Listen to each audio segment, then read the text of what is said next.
Vernomatic Productions. Hello, everyone. You're listening to Metal Mayhem ROC with Vernomatic and Metal Walt. And I'm Kirk Hammett. Yes, sirree. Are you ready? Live from the Metal Mayhem Studios in Rochester, New York. We are gold. We are gold. And heard around the world by metalheads just like you. This is Metal Mayhem ROC. Heavy metal music. Your weekly dose of metal music, interviews, album reviews, news, and more. Want to be part of the show? Send us a message through our website, metalmayhemroc.com, or hit us up on Facebook and Twitter. Search Metal Mayhem ROC, a proud member of the Pantheon podcast team. It's getting nice and heavy. Now, welcome our hosts, John the Vernomatic Verno, and direct from New Jersey, Metal Walt. Good evening, everybody. As always, new content drops every Thursday night. We hope everyone had a great Thanksgiving. I certainly did. Well, we're back to the grind, and we have a fantastic show for you tonight. We are honored, privileged, and excited to welcome Kirk Hammett to the show. As you may recall, this summer, Metallica's groundbreaking Kill 'Em All album turned 40, and that album was recorded right here in my hometown of Rochester, New York. Well, over the course of the last several years, I have interviewed people that were involved locally with that album. Tonight, we have that whole gang back together. We have Andrew Robleski. Andrew was a second chair engineer on the recording of that album. Andrew's here to talk about how his involvement in the making of Kill 'Em All was chronicled, his friendship with Kirk and the band, and just other cool stories in and out of the studio with the guys from Metallica. We also have local metal DJ legend Rob the Warhead Thomas. Now, Rob became Metallica's chauffeur, confidant, big brother, food provider. Basically, Rob was Metallica's best friend, and he has tons of stories. I have a few run-ins with Metallica throughout the years, and we even have our co-host, Metal Walt, down in New Jersey. He's joining us, and he's going to share some stories about New Jersey and more recent run-ins with Metallica. So that's what we have tonight. And I have to emphasize, if you're new to the show, again, we're up here in Rochester, New York. In this episode tonight, you're going to hear a lot about Rochester, New York. You're going to hear a lot about the Lakeshore Record Exchange, which was the metal outlet for import, new wave of British heavy metal music and all that killer metal music. We have the great House of Guitars. All the stars have been there. We had the Penny Arcade, which was our local heavy metal venue. All of this stuff made for the perfect storm. Even though we're a B market, we are an A market when it comes to metal. It just goes on and on and on. I also want to quickly just reiterate that we have several versions of this interview. You're listening to the podcast version that contains content that isn't included in the YouTube version on our Metal Mayhem ROC YouTube channel. That video has well over 40 photos never seen before from the studio, of the making of the album, from around town in Rochester. So each version offers content that the other one doesn't. So let's get into this. Thank you for joining us. So here we go. Kirk Hammett, Metallica. Enjoy.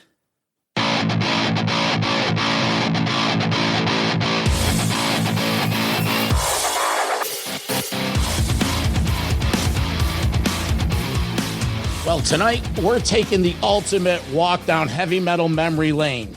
We have, from Honolulu, Hawaii, Kirk Hammett himself. Kirk, welcome to Metal Mayhem ROC. Hello, everyone. It's really an honor to be here today, Mr. Vernomatic. Well, you know what? It's been 40 years. Quickly, I want to introduce you to my metal brother. He helps me run this Metal Mayhem ship, Metal Walt from New Jersey. Hey, Metal Walt. Kirk, it's a pleasure. As you can see, I've been stuck in MetLife Stadium since August 6th, 2.5 months, and I can't find my way home. Yeah, I could see. I could see our towers right in the background. I'm going to be doing some virtual photo booking. I've taken out the photo books from 40 years ago, and it's going to be done virtual style, and I'll see you back towards the end of the show. Great. All right. Well, like I said, we have tons of guests here tonight. They brought all their pictures from their own personal catalog, and we're going to get going right away. But first, Kirk and I had a run-in 1986 when I had a chance to interview them for the first time when they came here opening for Ozzy. We did an interview in the lobby of the Rochester Plaza, me and my co-host of the early version of Metal Mayhem, Cheech Carbone, and we did an interview with Kirk and Lars. Kirk, I'm sure you don't remember this, but I do have one photo from that. Walt, can you bring up this picture? There we go. So there's a young Vertomatic with all my hair with those nice 1986 tinted goggles. And, you know, if you're looking at this, you know, Kirk's not 6'4". I think he was goofing and standing on the chair or something in the lobby. But we were able to take this picture. We did the interview. And at the time, you know, I was an 18-year-old broadcast student. Kirk was 20, 21 maybe. And we did the interview, Kirk. And you asked me, listen, do you have a car? I go, yeah, I got a car. We got in my car, me and my partner, Cheech Carbone, and we drove to Nicky's News, right next door to the House of Guitars. Now, Nicky's News was a comic book store, and I'm not sure if you made friends with the owner when you were here for the recording of Kill 'Em All, but you went in there and you were in all your glory. You were talking shop with the owner, and I think at the time he was actually maybe mail ordering you product. But you had a great time. We went over to the House of Guitars, and Cliff and James were doing a little walking around, you know, shooting shit. We stayed there a while. Then we brought you back to the Rochester War Memorial, dropped you off at the backstage door. We slapped each other up, and here we are 40 years later meeting up again. And I will tell you one thing, Kirk.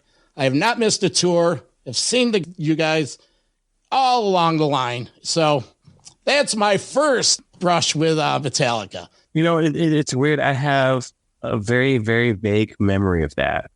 Very, very vague, but I do have a memory of that. Let's get this going. Our first guest, at the time, he was a 21-year-old sound engineer student from Eastman School of Music. He had to get an internship, they told him. So he walked across the street, walked into Music America Studios, where the band recorded Kill 'Em All. They hired him on the spot. And his first project was to work on this band from California called Metallica or something, the guy said to him. And it turned out to be Metallica, and the project ended up being Kill 'Em All. Let's get Andrew Robleski in on here. Andrew. Hey, Andrew. It's been ages. Wow. Long time no see. A couple of years have gone by, but all been good, my man. Wow. Do you remember that time we went to that one nightclub and we all got really, really drunk, and I ended up fighting the whole band that was playing that night? You remember that? I kind of do. I might have had a couple of adult beverages, though, to impair my memory. Yeah. It was me against the cover band, basically. There was also a night where when Johnny Z and Marcia had come up from Jersey, and Johnny Z gave me $50 because I told him that there was a bar outside of Rochester that had 25-cent beers. So he gave me $50 and he said, why don't you guys go have some fun? So I remember that too. Was it like Rolling Rock or something? It was like 25 cents a beer or something crazy like that. Where we just, for us, it's like the best thing in the world. Yeah, it was like, you know, Johnny was awesome. He was like, here's $50. I was like, all right. It was a good time, really good time. So, you know, I mean, it's so great to see you again. And then so I brought along some pictures that I had taken during the recording of Kill 'Em All that I know you haven't seen. I gave them all to Mark, manager Mark. And they're also, I donated the originals to the Hall of Fame in Cleveland. Wow, that's just a couple of years ago. Nobody had seen it before then. I had kept them at home to myself. It was like my little thing. But this first picture, I think you get a big kick out of. This was taken. This was taken right before we recorded Anesthesia Pulling Teeth when I said, bass solo, take one. Cliffy did that in one take. And if I remember right, partially through that song, I think James took Lars and shoved him into the studio and said, "Get behind the drums and start playing." Do you remember that? Yeah. I remember right before that picture was taken, because remember Cliff did the bass solo upstairs. Remember in that room, there's a big empty room upstairs, and he did his two cabinets were up there, and I was just standing there. And he was getting ready to play, and he said to me, "Get the fuck out of my face, man. I don't want you to be in here. I don't want to be distracted." I was just like, "Okay, no problem." And I got the hell out of there. Of course, he also had like a couple beers, and he had a joint, and he was getting ready. That was how Cliff got ready. A couple beers and a split. Yeah. But I remember right afterwards, I came down into the control room and listening to him record that. And I think that might have been when that picture was taken. Yep. You're exactly right. Yep. Now, the next picture. And interesting note, that T-shirt I wore, I got from a Def Leppard concert. We were just going to ask you, that was like Pyromania time. Exactly. The Def Leppard's merchandise things was to sell the Union Jack shirt. And of course, we're all Def Leppard fans. Wow, look at that. That's just amazing. I've never seen these pictures before. Yeah, this is the room that you were just referring to. It was the ballroom above the studio. And I don't remember if it was you and I talking or Lars and I talking, but I had said something. I said, "Hey, you guys, just, what is the greatest hard rock album of all time?" And somebody said Led Zeppelin 1. And I said, exactly. And I said, and I told the story of how Zeppelin recorded that album where they rented this country manor and they set up all their gear at the bottom in the foyer of this big mansion that had these double stairs. And I just set up their stuff and they played and it was raw. And somebody said, "Well, we should do that here." So we didn't even, the studio did not own this property. We went up there, got in the door and set you guys up there. And then that picture of Lars, that's where, if you remember, he was seeing the ghosts. Yep. It was all haunted.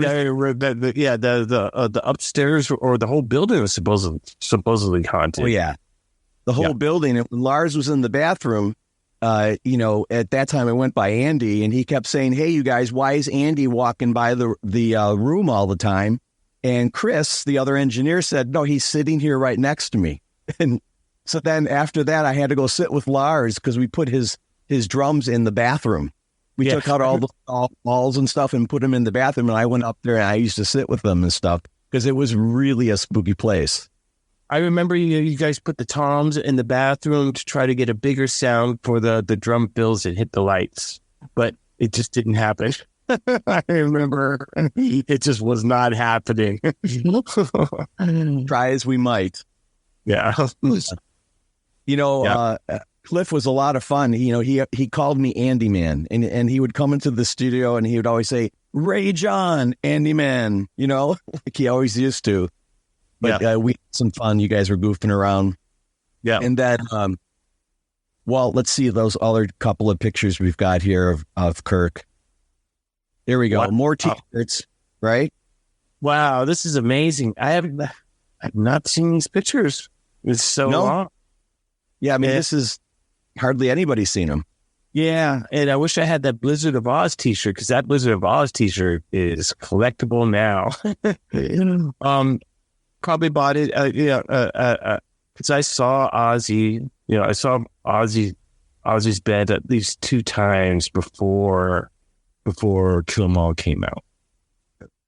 And I was a big Ozzy fan and big Randy Rhoads fan, obviously, and a big Sex Pistols fan, as you can see from that shirt, the other shirt, God Save the Queen. But what's interesting is just looking at my Flying V guitar and seeing how new it still looked back then. I mean, back then it was only 4 years old. That guitar now is like, going up almost 50 years old now. And it's interesting to see how how shiny and unscuffed up it is. Really interesting. You know, Kirk, this summer, Andrew found in his personal belongings an outtake cassette of you just jamming for about half an hour. You're working on the inner part of Four Horsemen, and there's banter between you and James going back. And, you know, I edited it down, and I can provide you all this. But the interesting thing was we ran a contest. There was a 1-minute clip we had where you played a mystery tape that ended up being MSG, Armed and Ready. And we ran a contest, and if anyone could figure out the mystery riff, we would send them some Metal Mayhem ROC shirts. And I think Andrew actually donated some guitar picks that Dan Braun donated from the Zazula show last fall, and some goodies. And the guys that won it were from France, and they have a kick-ass Metallica Kill 'Em All podcast. So, yeah, it was great. So we made all these friends with the guys in France, and all surrounding the Kill 'Em All. But that was an interesting riff, and that's really, really interesting to me, because I'd love to hear that. And it makes total sense because, you know, Armed and Ready came out in 1980, and that was 1983. So I would have been playing that a lot on my guitar still. Yeah, I'd love to hear it. I'd love to hear that. That's amazing, actually.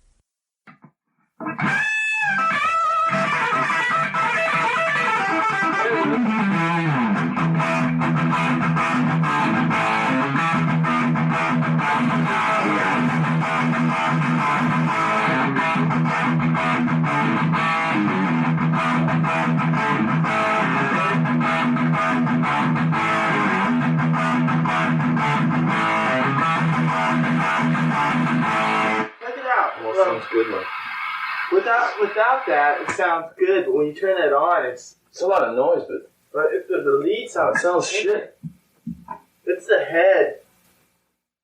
The rhythm sounds shitty. I think. Yeah, you were sitting in the guitar isolation booth, and we just happened to just run a mic in there, and I just started running the tapes, and never really knew I had it. And after this last summer, started digging through everything. I found this cassette, and there it was. Wow. Like never heard it before. So Mark's got that, and, you know, John will get you a copy of that as well. Yeah. I'd love to get a copy of that. One quick story, Kirk. You know, going into my car in the alley and listening to the tapes, there was one night where you and I were sitting in there, and we were listening to an old radio program called the King Biscuit Flour Hour. Yeah. You remember? Yeah. No. Yep, and we were listening to a Priest episode where Priest was talking about them being on tour, and their van had broken down in the English countryside, and they took refuge inside a convent.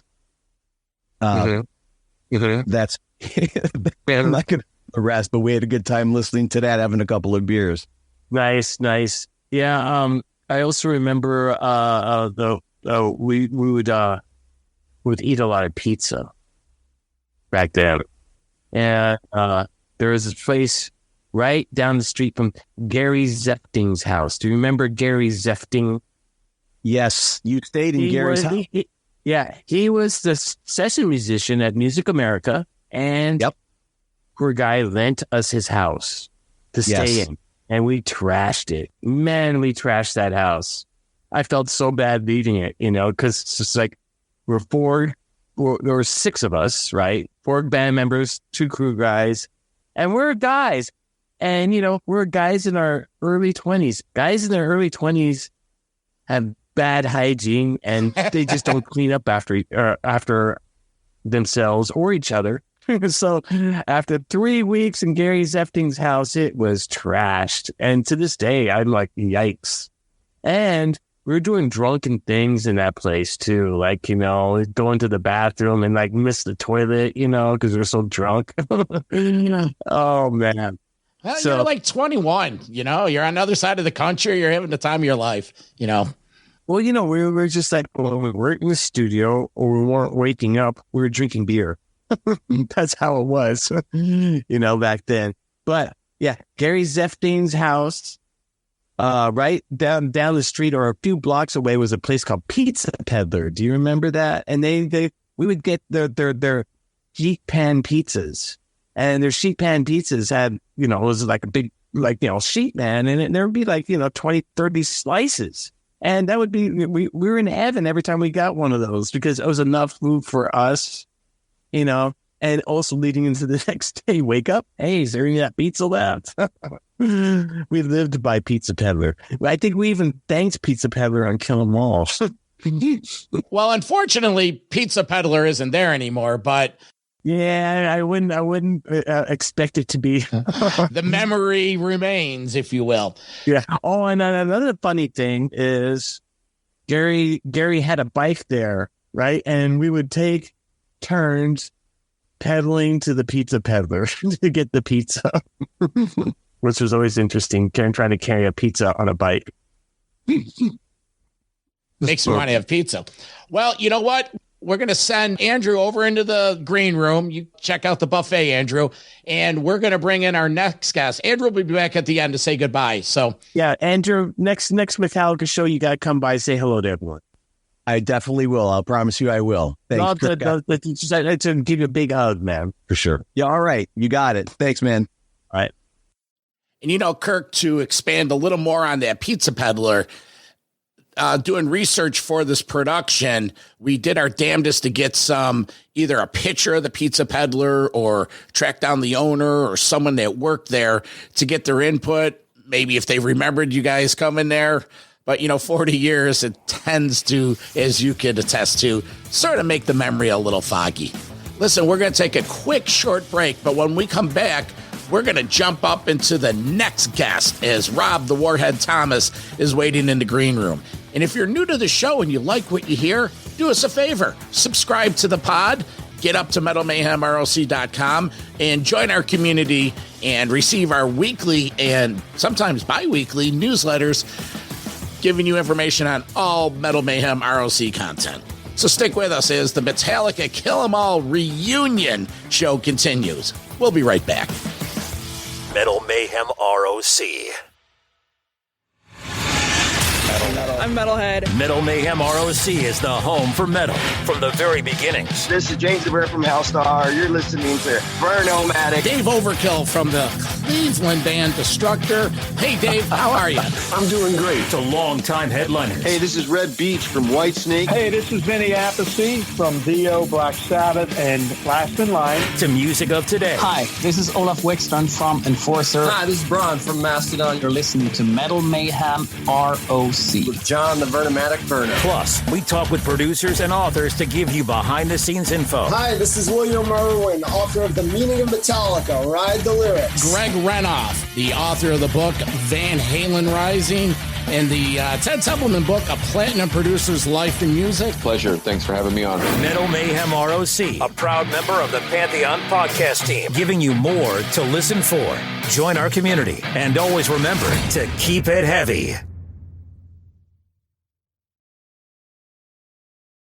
Before we bring in our next guest, I got a quick story. I was a couple years younger, and I remember a friend of mine, his father owned a taco restaurant right near the studio. It was called The Broken Shell. And one day he came down to the park, and all of us young, burnout metalheads, he comes down and he's like, listen, I just met some band from California. They're recording some album. And this little guy, the drummer, said, we're going to be huge. Look out for us. And it turned out to be Metallica. And about a week later, we got our hands on the No Life to Leather cassette that finally made it over to the East Coast. And who knew at the time that it was going on right down the street, 5 minutes from where I'm sitting. So that was my little introduction to Metallica. But the real king of the hill is our next guest. It's Rob Thomas, and he's your old buddy. He goes by the name The Warhead. He's a Rochester metal DJ legend. Fitz, let's bring Rob into the show, please. He's sleeping again. Warhead. Warhead. Oh my goodness. Sorry. I was Taylor Swift. I'm one of the not so Swifties.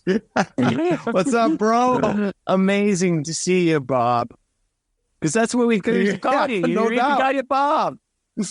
Oh, yeah. I didn't know any better. I was doing too much drinking and eating pizza at the Peddler. Yeah. Okay. Great to see you. Okay. Great to see you.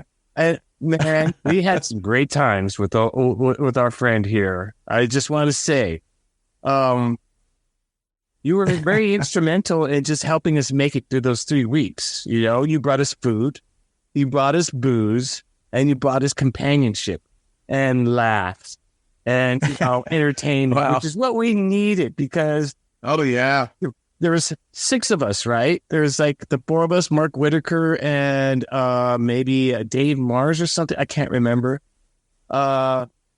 And we didn't know anyone in Rochester. We didn't know anyone. We didn't even know anyone in the studio. And you befriended us, you and Jim Ferraro. And it was the greatest thing because you guys were so great to us when we really needed support, you know, because we were like literally like babes in the woods. We were just like left out, you know, to just like fend for ourselves. And like I said earlier, we were just in our early 20s. We can barely fend for ourselves. So, man, I was just so thankful for how much help and how helpful you were back then. And yep, that looks about right. All those pictures. That's that on the right here. That's at Portman Street, which was Gary's house. Yep. I'm not sure what's in the bag, but probably not Kool-Aid. Not Kool-Aid. Yeah. And then the other one is you and Lars came over to my parents' house. We're looking through my records. I can see Lucifer's Friend record down there on the bottom, Derringer. Yeah. You know, so we used to, we obviously had the music thing going, which was awesome. Yeah. I was really impressed that you had Lucifer's Friend. I remember that. I was just like, this guy knows his music. Definitely. I started off real early. My sister was 6 years older than me, and her boyfriend was 5 years older than her. He was this hippie guy, and he was into 10 Years After and Free and, you know, all these Captain Beyond and all this stuff. And I was just like, that's where I'm going, you know, the heck with the Partridge Family. So, I had been into it for quite a while. And when you guys dropped for me, you were my favorite band because Jim had got a hold of No Life Till Leather. And that was it. I remember the guy's house we were at when he dropped that tape, and it was like, that's it. We got the new Kings, you know. So and when I heard you guys were in town, I got a call from Ron at Lakeshore. I remember it very well. I was Ron, with he my had a record store. He had a record store. Yeah, Lakeshore Record Exchange. I remember. He called me up. I was frying up some wings in this little fryer, and he says, "Hey, Bob," he says, "I got Metallica in the store." And I remember saying, "It's out?" And he says, "Bob, I got Metallica." And I took the wings, put them up on their little, the little latch on top, and that was it. I came down, met you guys, and it's just like, every minute I had, I was just, hanging out for the duration. It's amazing. Yeah, I remember Lakeshore, and I remember Ron. That was his name, right? Ron. Yeah. There he is there on the left here. Yeah. I remember. Bro, do you remember that time? We're going down the freeway. We're going like about 60 miles per hour. We're all drunk, all laughing.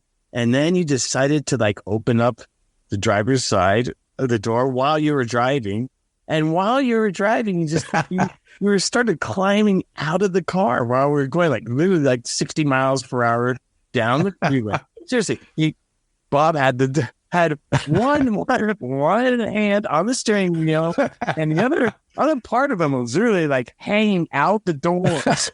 And of course, we were laughing and loving it, because we were all drunk and dumb, and it's like, oh, great, but probably not the wisest thing to do, but we loved it. And, it showed to us that you were just as good at pushing the boundaries as we were. Oh, yeah. We got along great. After that, I remember in your car, because you drove us everywhere.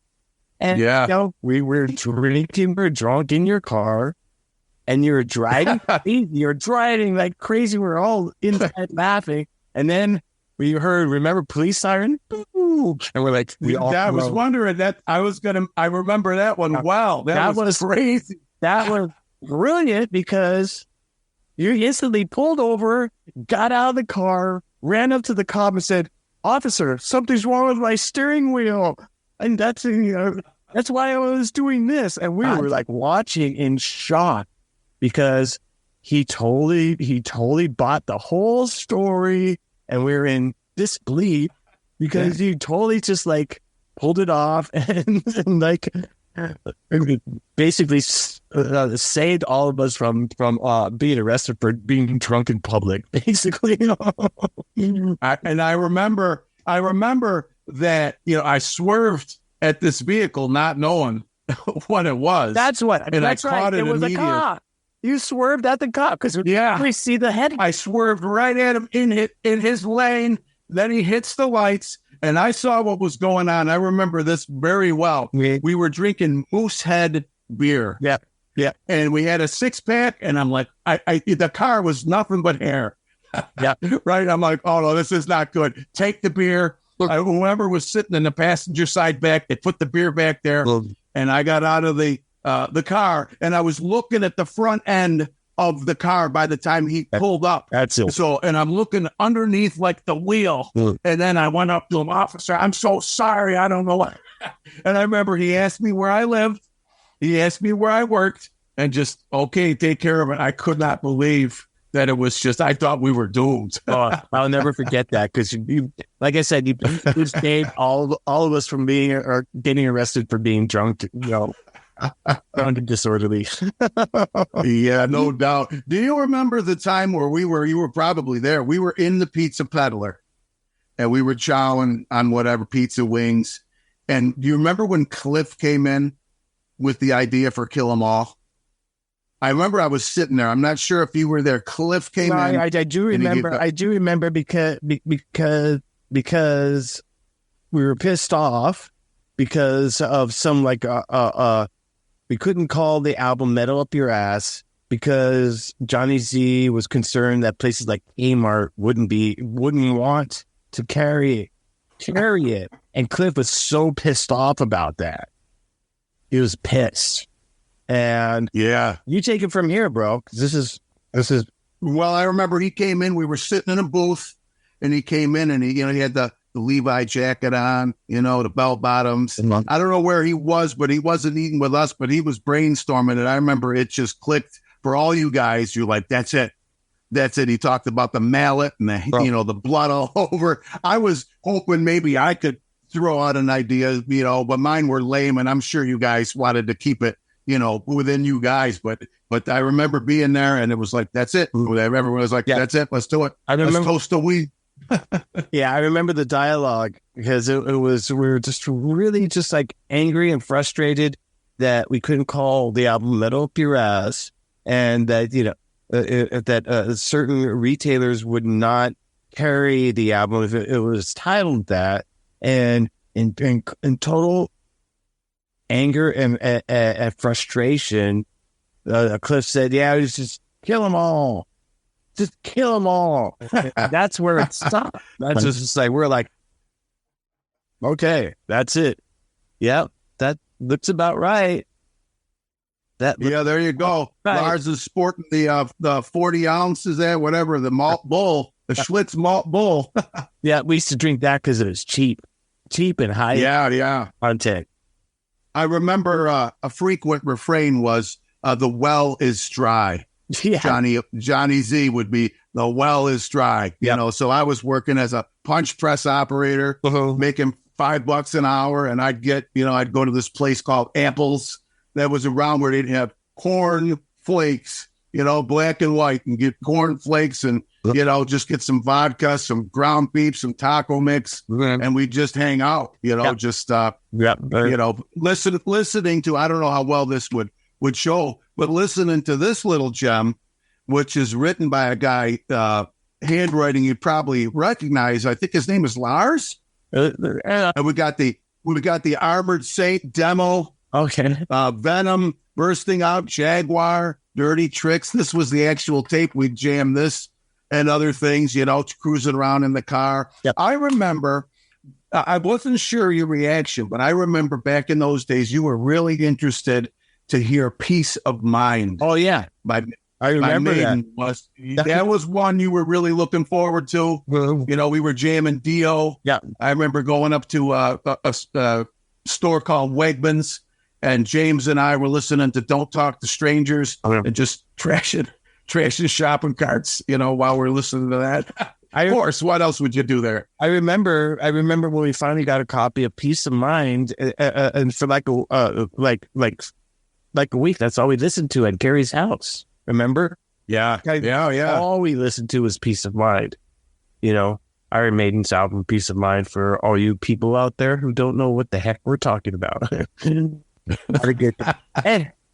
do you remember that time we're all down in the kitchen and Cliff was smoking a joint, and, you know, he passed it around to everyone. We all took a little bit, including James. And then James passed out on the kitchen floor, and we couldn't get him to move into the bedroom. Do you remember that? I have that documented. Yeah, because I've got this tub here of pictures that I was snapping pictures like. So I have like a 3-parter of James that I call it was then. It was going, gone. Yeah. Where he's on the rug. Yeah. We piled chairs on top of him. Exactly. We piled chairs on top of him. And then later on, remember, he woke up the next day and he had like this mark on his face. I said, "What happened, man?" He goes, "Oh, I was using one of the armchairs as a pillow." I was like, "What?" Yeah. That was, if somebody dared to bite the dust there, that was the treatment. They got the chairs. Yeah. That was like what we did. You know? Yeah. And I remember one time with Lars, I've got pictures of that too. He passed out there, piled the chairs, and he was just in oblivion. Yep. And then I remember taking a slice of tomato from a pizza peddler sub and putting it on his ear. And that revived him just enough to flash those red eyes and flip the bird, and then back he went. Not sure what happened to the slice. Yeah, but that was a thing we used to do a lot back then. Whenever someone passed out, we piled chairs on top of them, because, you know, they wake up and then try to, you know, sit up. And they'd sit up into a pile of chairs. Funniest thing. Oh my God, we would just wait for that person to, like, you know, wake up, and it was always hilarious. Yeah. Okay, so Bob, I asked Andrew, do you remember that time we went to the Riverboat and I fought the cover band? I personally kind of fight with I think that was the Playpen. Maybe that was Artstock's Playpen North. Yeah, and it started off, you were criticizing something about it. Was it you were messing with the board a little bit? You were, I drank ouzo that night, and literally I've not drank ouzo since then. I stay away from ouzo. You know, the Greek liqueur. The ouzo made me crazy that night. Because, like, she made you crazy. Yeah, that's what I claim too. Because all I could remember was scuffling with like 2 or 3 people at once, and it was just me, you know. And I remember getting thrown out of the club and making it to someone's car. Maybe it was your car, and then probably.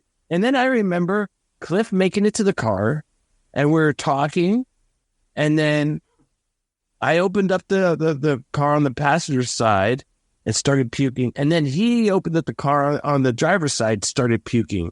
We were puking in stereo that night. Yeah. Yeah. That was that night. Yeah. That was great. I can't remember if it was like the Little Trolls, this band that used to play out of it.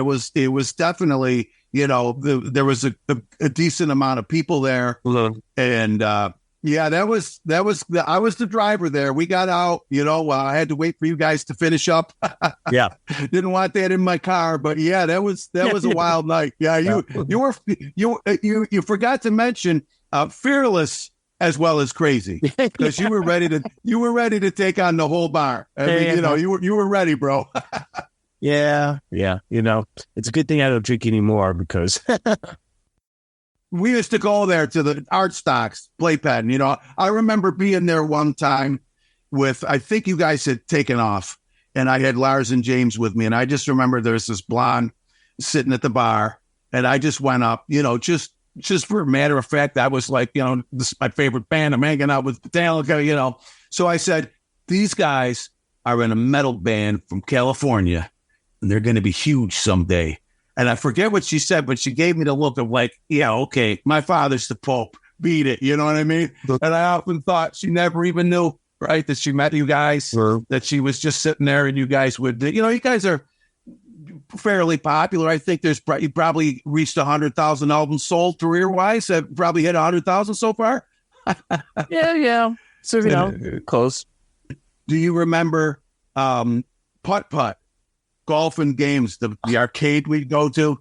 Yes, I do. Putt-putt. I do remember that. Yeah. I remember Lars was a big Burger Time fan. He loved the game Burger Time. You walk around and get the lettuce and the pickles all in order. And Satan's Hollow was another favorite with all of us. See, that's the one I couldn't remember. If I'm thinking, I remembered it was like on a corner. And I remember you guys loved that game, and I couldn't remember. I knew it was Satan's. I couldn't remember. It's Satan's Hollow. You just nailed it. Yeah, whenever we would find that video game, we would just flock to it and start pumping quarters and playing. We would get so competitive over it. And I think while we're recording Injustice for All, there was a Satan's Hollow machine in the studio, and we spent a lot of time around that machine. Whoa, look at that. Wow. Oh, there's Bill Pierce, my very first guitar tech, even before John Marshall. That is Lake Avenue in Rochester, and you are crossing it, walking into the Lakeshore Record Exchange. Yep, and there's your car right there. That was your car. Is that your car right there? No, that's not my car there. I'm not sure whose. I had the Cougar. The blue and gold. The inside was all navy blue and gold. Okay. You know, the trunk was gold, all that kind of stuff. But yeah, it looks about my speed, though. Yeah. That must be the Kill 'Em All Winnebago. The Winnebago that we did the Kill 'Em All tour in, which had us and Raven and both our crews in that Winnebago. This is like 12 people in that Winnebago from the East Coast to the West Coast. And man, at the end, it was just like not happening. And was anybody up top there? That would be Cliff and me. We'd always try to get that top spot, you know? Nice. Yeah. But pretty amazing, you know, to see these pictures and that Winnebago died somewhere in between LA and San Francisco. I have to mention Jim Ferraro. Yes. What can you share about your relationship with Jim Ferraro? Because he did make the credits on the back of the album.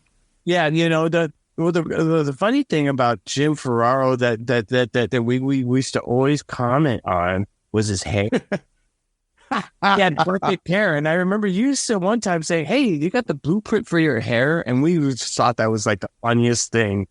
We kept on repeating that. Hey, you got the blueprint for your hair. But Jim was great too.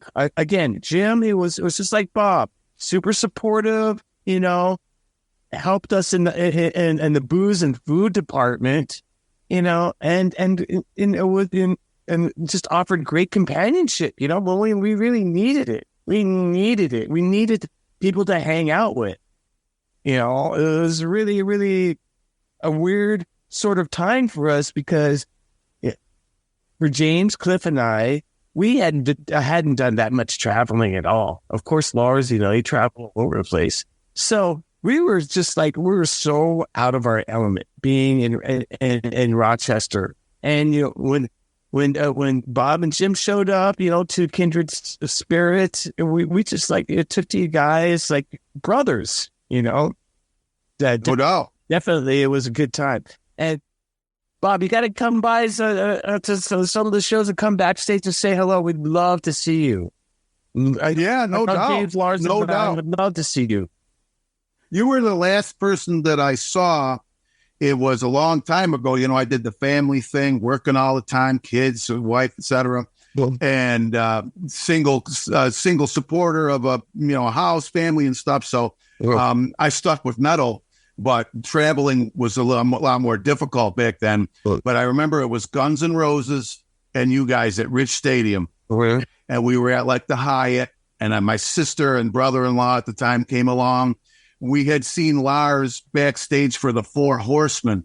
They were playing a Def Jam group, right, that he knew. Right. And so we were backstage, and he told me about this big stadium tour coming up, Guns N' Roses and you, right? So we ended up going, just, like always, we're going to have the passes, the tickets. We're just going to hang out, right? And I saw you in the hall of the hotel. And I was just like, hey, how's it going? Catch you later. We'll see you later. And so we go to the ticket booth, and there's nothing there. There was no passes, no tickets. I'm like, you sure? Whatever. And so I'm looking around because I knew all your, I don't know. You remember Mom, of course, the woman you called Mom. Yeah. Right. And there was some of the roadies that I couldn't tell you their names, but they knew me. Right. So I'm like looking around, I'm going around the stadium. If I could just see one of these guys we're in. And then I think it was like Creeping Death started playing. And it was like, that's it. It's over. So it was just it was an oversight. It was just like, but you're the last person that I saw there. And it was like, all right, man, we'll catch you later. We were outside. We ended up going out and grabbing some good food. But, so I'd love to do that again, man. It'd be awesome. It'd be, what a trip. Yeah. Obviously we need to make it up to you. And so. Well, that's not what it's about. It was just crazy because my sister was kind of ticked off. But I mean, it's like I'd seen you guys and, looking forward to seeing you again. But no, I mean, that was the last time that I saw any of you, and it was you in that hallway, So yeah, I'd love to do it again. Yeah, for sure. I'm more free now, and it's cool that you remember the good old days, And it's amazing that I do. I mean, it really is amazing what I remember. Because like my short-term memory, I can't remember what I did yesterday. But but clearly I remember all the stuff that happened 40, 41, 42 years ago. I mean, it's crazy. Yeah, no doubt. Well, it was awesome, brother. Awesome. It was good times, man. Well, you mentioned these pictures. Rob has, tons and tons. This is a perfect segue to get the rest of the guys together and do a part 2, because this guy will talk all day. And you know what? It's fabulous. I've been, as a young metalhead, I listened to Rob doing the Metallic Overdrive radio show, inspired me to get into broadcasting. And here we are 40 years later, and we're very, very proud of the rich Rochester metal connection. And the Metallica Kill 'Em All, we hang our hat on that, and rightfully so. We kick ass. We kick here in the Rock. Rob, thank you. My pleasure. It's great to be able to pull it off. I wouldn't miss it. So it's been great, Kirk. Love you guys. The time we had was just unreal. I felt like great. It was just like 5-6 brothers. You know what I mean? We just kind of tried to do everything together. Never had any strife, conflict. It was like, we're doing this, we're going here, we're doing that. Everybody's thumbs up. And it was a time for the ages for me, no doubt. It was very much a cool time. And, it was a window of time where everyone was doing exactly what they were meant to do, Gotcha. Yeah. It's time to get a little Jersey. I mean, obviously, Jersey has a big history with Metallica, with the Zazula family. John and I, through the gracious courtesy of Justin, were invited to the Friends and Family celebration at MetLife. And we got to talk to lots of the old guys. We got to see Ray Dill, Randy Patterson, Ricky Zazula. And there's just a part of us that holds that history there. But what I really wanted to get at was some of the Jersey stuff you brought up. At one of the shows, you were doing the bass solo, the little guitar bass solo, your doodle with Rob. And you mentioned that you actually surfed in Long Branch, New Jersey. So share a little bit about surfing in Jersey. Jersey is known for its waves. And not that long ago, maybe last spring, my friend is a pro surfer, sent me a picture, and it was Ocean Beach. No, is there an Ocean Beach? There is an Yes, Ocean there Beach. is. That's right. Not far away from that spot. The waves were amazing, bro. And I showed Rob, and Rob said, "Let's go right now." And I said, "We can't. We were like in the middle of the country or something." But Jersey has amazing surf all over the place, bro. Amazing surf all over the place, you know. And so it's just one of those spots. You know, you think about New Jersey, you don't think about surfing. You know, you think about other things, right? Yeah, you think about the boardwalk or whatever. You know. You don't really necessarily think about Jersey, but there's serious waves in Jersey, serious waves in the wintertime. Yeah.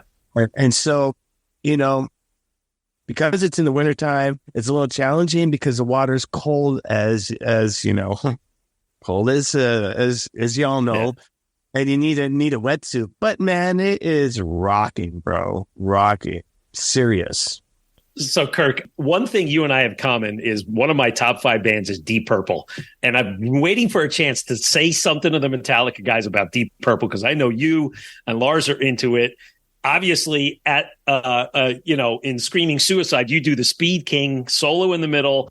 And even at MetLife, when you guys introduced You Must Burn, you did the burn doodle, and James kind of said, no, not that burn. But just curious, you guys ever screw around in sound checks doing a Deep Purple set, maybe pull out Tommy Bolin version, Getting Tighter, something like that? Well, Lars and I, we love Deep Purple. I've always loved Deep Purple. You know, Richie Blackmore is one of my favorite guitar players. Richie Blackmore is Lars's absolutely favorite guitar player of all time. And, you know, Purple, they're when I was 15 years old and I heard Highway Star, it was just like, oh my God, this is mind blowing. You know, just hearing that really spoke to me, obviously. and so between Lars and I, we know a lot of Purple material. And yes, occasionally we jam on Purple stuff here and there, you know. It's Purple. Deep Purple is really hard to cover. I mean, it's actually easier to cover like Rainbow than it is to cover Deep Purple. I mean, the guitar parts are always kind of difficult, but Ian Pace's drum parts, crazy. And then you have the whole contention of John Lord's keyboards, you know. Keyboards were such a heavy part of Deep Purple. I mean, if you cover Deep Purple, you got to have the keyboards. We don't have a keyboard player. And so it's always been a problem. But for a song like Soldier of Fortune, which is keyboard light, and with that we have covered, you know, it was a great thing. And like for me, covering that song and playing that song was a huge deal, and I was so into it, you know. And I wanted it to be so much not like Purple's version, just so that we can just show people that, yeah, you know, Purple's version is amazing, and this is what we're going to do with it. But yeah, I love that. I love Burn. I love In Rock. I love Fireball. Yeah, it's like, I love all that stuff. Next time you come down to MetLife, I'm going to invite myself to sound check, and I'm going to sing Getting Tighter with you guys. Yeah, bro, we'll do it. Tommy Bolin, man, all about it. I love Tommy Bolin's album Teaser. Do you know that album? Oh yeah, absolutely. Great. And I love his playing with Billy Cobham on Spectrum. Oh, that song is fucking awesome. Oh, I was just listening to it yesterday. I love it so much. You know, if there's ever a song that fucking I'd want to cover personally, it's Spectrum, because it's just an amazing song. That is a great song. Yeah. John, you had a point. Yeah, well, first, Kirk, on the ride home from the show, he's like, they played Burn. It was, you know, we were right there, and it was awesome. But about a month ago, we did an exclusive interview with Brittany Chapman, the daughter of the late, great Paul Chapman. She shared a story of when you met Paul down in Florida, This may have been Magnetic Tour or something. And she told the story, and it was really cool that you were so excited to meet Paul. You're like, oh my God, I love you. So, you're great. And he introduced Brittany to you, and you extend your hands like your dad is the best. And there's she like shaking your hand saying you're the best. And you're like, no, your dad's the best. What can you share to Brittany about her dad, Paul Chapman? Well, I mean, I had never seen UFO with Michael Schenker. I'd never seen it. The very first time I'd seen UFO, who's my favorite band of all time, it was with Paul Chapman, and so I showed up a little skeptical to that gig. Yeah, but then I saw Paul play on stage and it blew me away. And then I just realized that it wasn't fair to compare Paul Chapman to Michael Schenker because they're two different players, completely different players. And, I was so into Paul Chapman's thing, and I was just so into just everything that he did with UFO. But I had never gotten a chance to meet him. I'd met everyone else in UFO, Michael, and all the other guys. But for some reason, I never got a chance to meet Paul Chapman until that time we were in Florida.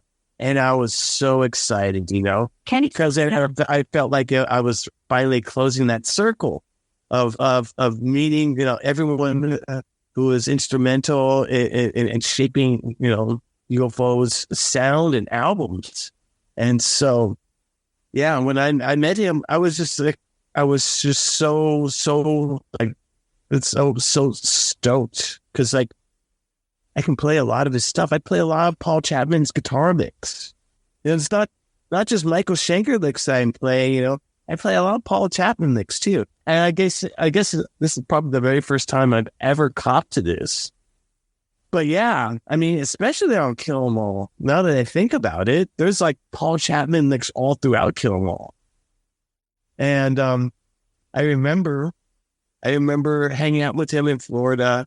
And I said, well, what do you do nowadays? He goes, oh, I play in local bands. I give guitar lessons. And for a second, I thought, maybe I should get a guitar lesson. At the root of it, Kirk, we're all just fans.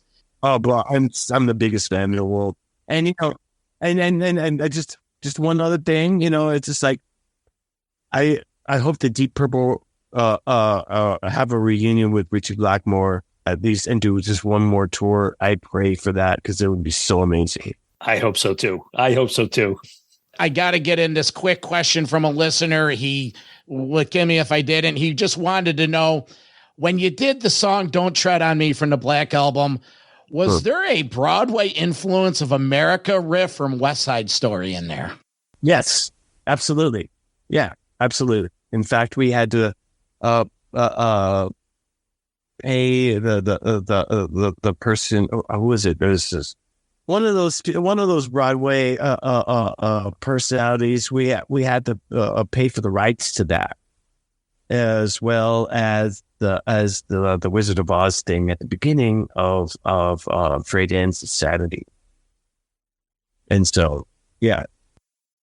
Just want to remind the listeners to get up to the allwithinmyhands.com website, Metallica's charitable foundation. We had Stefan and Renee on the show recently, and Metal Mayhem in August, show our appreciation. We made a donation.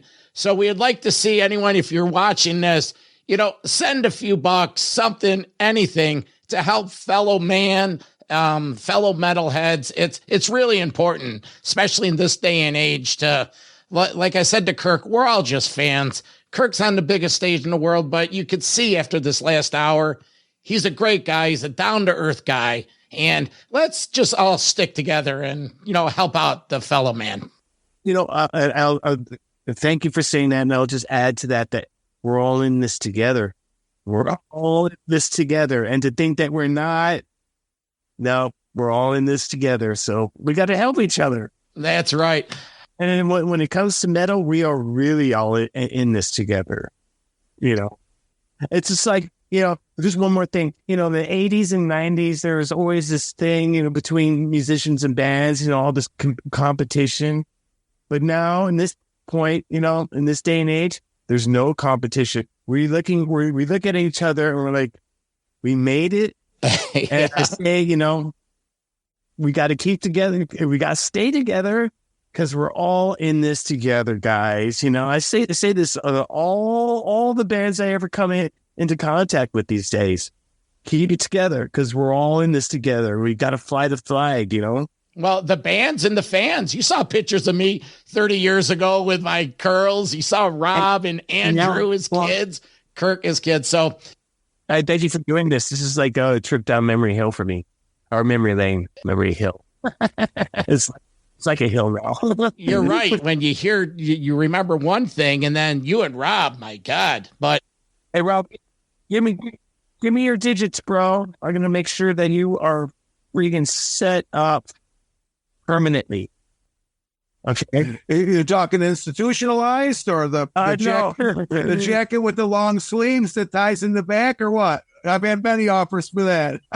Yeah, you're going to be institutionalized in the halls of the Metallica crazy word. And I'm just going to make sure that management knows to put you guys on the permanent guest list so that whenever you guys call up for anything that you need Metallica wise, they know who the heck you guys are, and you guys will have the free passage and whatnot. I have to say this, man. I'm glad you guys are still around, because Paul Curcio, he's not around anymore. Oh, I know. No, it's crazy. And so I'm just really happy that you guys are still around and still kicking. And if you see Jim Ferraro, tell him, give him my best. Absolutely. He's in San Diego, but I keep in touch with him and have a way to get a hold of him and whatever, so he's been out there for a long time. Okay. Yeah. Please give him my best. Now, are you familiar with this Adam Dubin thing? I mean, you have to be, obviously, the documentary. Have you seen, because I was in there, Andrew was in there. Have you seen the basis for what that's going to become at all yet, or no? It's still a work in progress. I'm going to see Adam in about a week or so. I'll ask him and get a progress report from him. Because I brought my pictures. He went through them. He ended up taking pictures of those that are going to be interspersed in there. And I don't know what he'll use, but I mean, I was telling some, just reminiscing with the pictures and the whole bit. So I'll be in that, which was an honor, but this is kind of like, that was tremendous. And that was, big time and what have you. But just being able to get face to face here and talk to you after all these years was, for me, was a true 10, bro. True 10. Yeah. Likewise, bro. Likewise. Yeah, it was awesome, Kirk. It was really great to see you again. And, when Adam was up here a couple of months ago, one of the things that I was talking to him about was that the thing that I remember most about the whole Kill 'Em All sessions was you.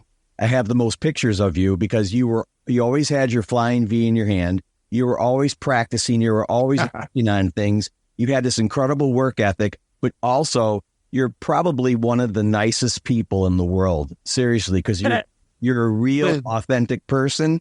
And I know we had a lot of fun together. And to just mirror what Rob just said, it's really a thrill to be here today, talking to you and everything. Mad props and much love, bud.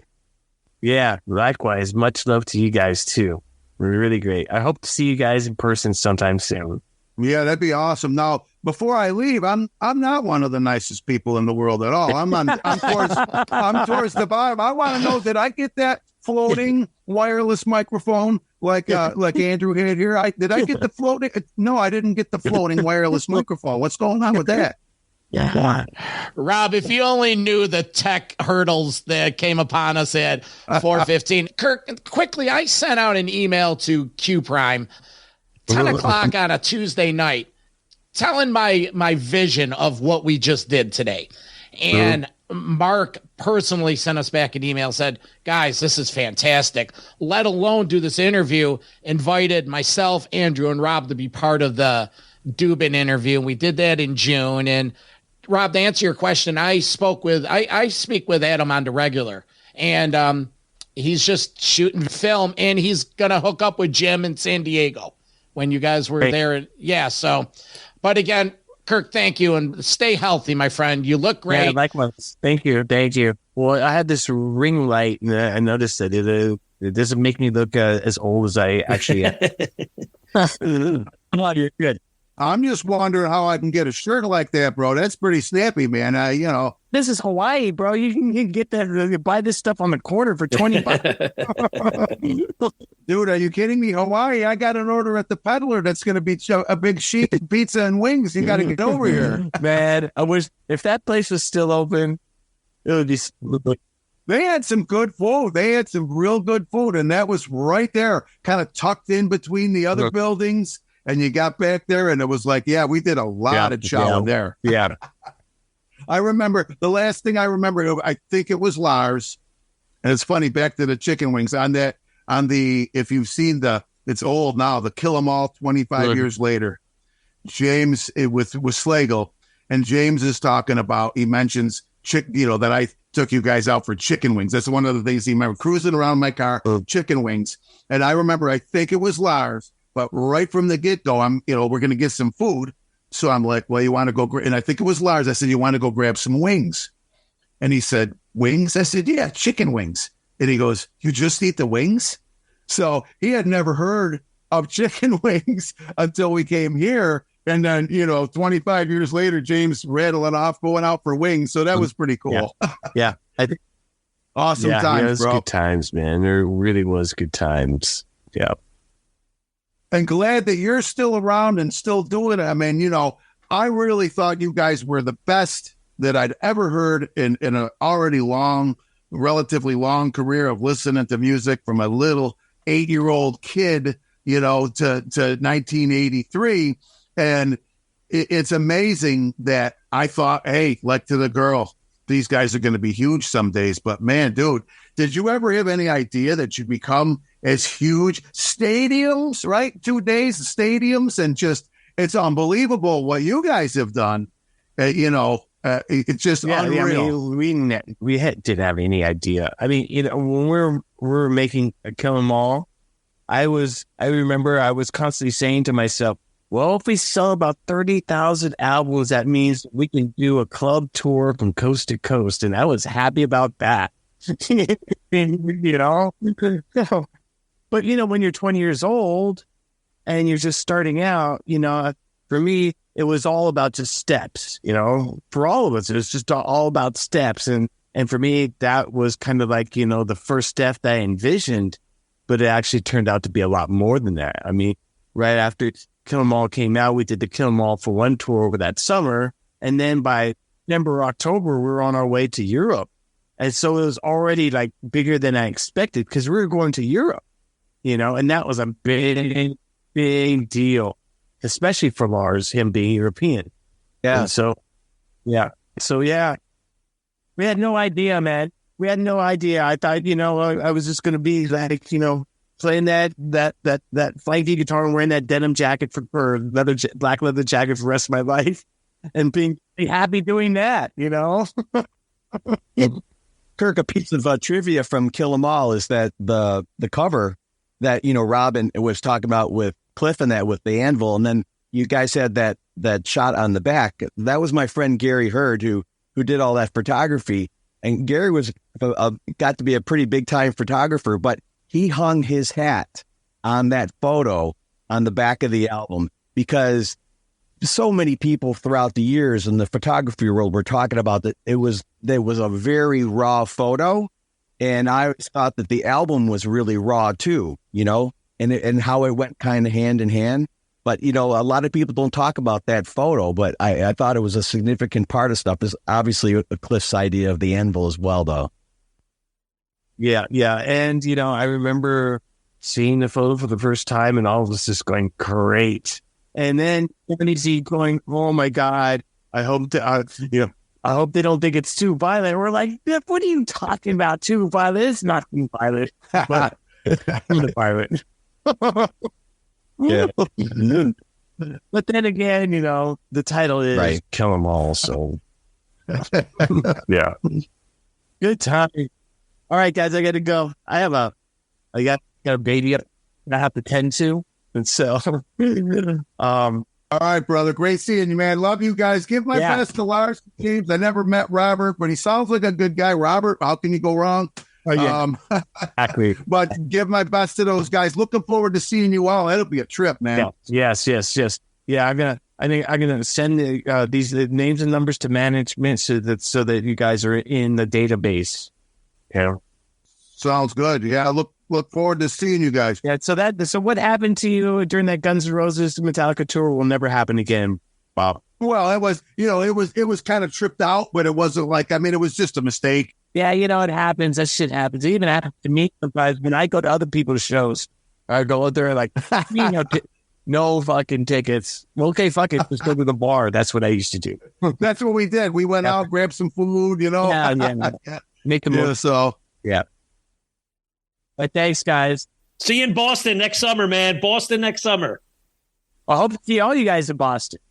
Yeah, sounds good, man. I'll have to get out for sure. Yeah, absolutely. All right. See you guys. Bye. That was awesome. Yeah, it was fantastic. It's amazing. Just I hadn't talked to the guy in a long time. And like I said, I was hanging out with him all the time. Rob, wait till you watch this, because the joy that I got to seeing your face and the joy in your face when you first started talking to Kirk was worth everything. It was awesome. Just like it was so pure and unadulterated. Awesome. I don't know how it came across, but it was, like I said, it was just real time. Just wow. It was amazing. I'm in a different level, of consciousness now. I just got talking to my buddy. I haven't talked to him forever, and he's, a household name. And it's crazy to think back of how time is, right? 40 years go by, and it was awesome. I'm blown away. Well, John, you were a little nervous, I know, not to throw you under the bus, but you and I were talking beforehand, like we just hope things go. But John and Walt, I'm so happy for you guys that you guys put this together for everything that you do in your platform. I mean, you guys, yeah, no doubt, you guys in the did big great. leagues, and you guys really deserve all of the accolades and all of the attention and all of the growth and everything that you have come to you. Thank you, man. Thank you, but the content is what you guys did, and it all, even though Walt's over in Jersey, it all circles back to the Rock, to Rochester. Yeah, and it's been when we met a few years ago. I can't say enough about what Rob did back in the day. It's nice. I don't want to say it's closure, but for you guys, Rob, you're probably euphoric. It's a closure. Andrew, we've shared our feelings on this. So yeah. And it's nice for Walt to meet me and be part of this. Oh, this was so cool for me to just sit back and listen to you guys. It was unreal. I was like, yeah, it was such a great hour and a half. The stories you guys, I was like rooting you on. I'm like, get the slide up next, man. Let me get this fucking slide up. It was like, yeah. Well, I want to introduce you to Rob Thomas. Pleased to meet you, brother. Pleased to meet you. Pleased to meet you. But yeah, Walt, we got to get together. Absolutely. I'm due to get on the road. Vern always comes down to see me. But maybe I need to come up there for once. Yeah, Vern and I live like 5 minutes away from one another. So Rob's just on the other side of town. I mean, Rochester's not that big, but I do owe Kirk an apology because the Uzo thing, that was mine. I had gotten that model when I went to Europe the year before. I had backpacked through Europe right before I got the job at the studio. Actually, I got hired. This is a story I didn't even tell Vern. But when I graduated from the Eastman School of Music, I went right straight to the studio and asked to get a job. And Kersiel's like, yeah, when can you start? And I go, in a few months. He goes, why in a few months? And I said, I'm going to backpack through Europe by myself. He goes, seriously? And I said, yeah. And he goes, so when you're done with that, come back. So I went through Europe. I backpacked. I got stuck in the Greek islands for like 3-4 months. Came back to Rochester a couple of days later, walked in the studio, and here we are. Let's give a round of applause for all of us. Metal Walt, you did a fantastic job putting those slides together, organizing this run sheet. Rob, can't say enough. Well, it was a pleasure. I'm glad to be involved. That's all. Team player, Andrew, so. And Vern, if it wasn't for your idea calling me in that day in May and saying, Walt, I got a crazy idea. Can you help me proofread this letter I wrote? Guys, this is how it happened. He just said, Walt, you're a really good writer. Just check this letter out. Recraft it for me. And I spent an hour and I was like, all right, let me just move this stuff around. I'm like, just send it. You'll probably never hear for it. And the next morning I opened my email and he's like, what the? Why? He answered overnight. Like it was West Coast overnight. I was not even 12 working hours. And Andrew's like, hey, my friend, did you open your email? And it was 12 hours that I hit send on the email to, he got it, responded, and shot back that he goes, let alone you guys are going to get an interview. You're going to be involved in this documentary. And Justin was totally cool. You guys got to get to the show next summer in Boston, get those Snake Pit tickets. And, it's absolutely incredible, Rob and Andrew. Well, there you go. You're on the list, guys. Should just go to Boston. Yeah. That's it. You're on, man. Now, hold on. One last thing. I'm a man of few words, but I'm going to add a couple right here. Thank you for all that you're doing, all that you've done. And what I'm going to do right now, I'm going to get my Dymo label maker, and I'm going to rename my dual-purpose air fryer the Vernomatic. And I am going to be doing some fish sticks in my Vernomatic tonight in honor of you, Rob, sir. How's that? Thank you. Got to get the video of that. All right, guys, it's been real. Nice, guys. It was fun. That was awesome. Nice to meet you guys. Same here. All right, bye. Metal for life. Thank you for listening to Metal Mayhem ROC. Check out our website at metalmayhemroc.com for information on podcasts, archives, links to all our live radio shows, and all sorts of info. Please like, follow, and share with everyone, even your non-metal friends. And always remember to keep it heavy.